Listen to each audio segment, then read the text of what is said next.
Online gambling, gustong ibaban. Nalulung ka na ba sa online gambling? Magkano na ba ang napanalunan mo? Nasa negative? Ikinakasa na ang krusada laban sa online gambling with multiple senators voicing their concern sa lumalaking epidemya ng online gambling at pagkalulong ng mga Pilipino, mayamat mahirap, bata't matanda. Gaano ba kalaki ang nakukuha ng gobyerno at ng mga e-gambling sites sa mga ordinaryong Pilipino? Now, sa katunayan, sa loob ng first 4 months ng 2025, the first quarter ng 2025, mayroong gross gambling revenue na 50 billion pesos ang mga nakuha ng mga e-gambling sites. Already on par ito sa kabuoang revenue na nakuha noong 2023.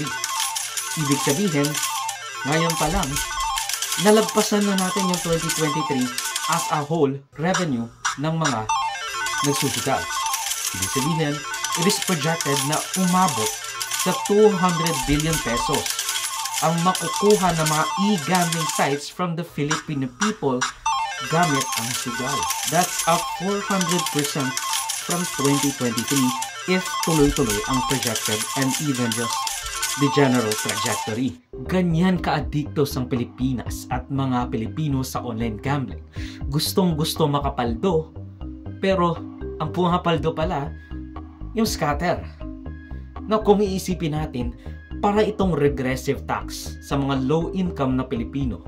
Hindi man sila nagbabayad ng income tax kasi masyadong mababa yung binabayaran o wala naman silang formal na trabaho, nakukuha pa rin ng gobyerno ang almost 100% ng kanilang pera sa online sugal tulad ng e-sabong, scatter, sa pula at sa puti, among many others.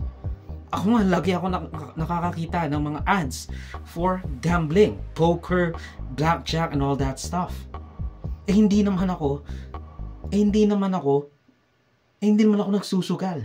Across the aisle, we have Cayetanos, JV Ejercito,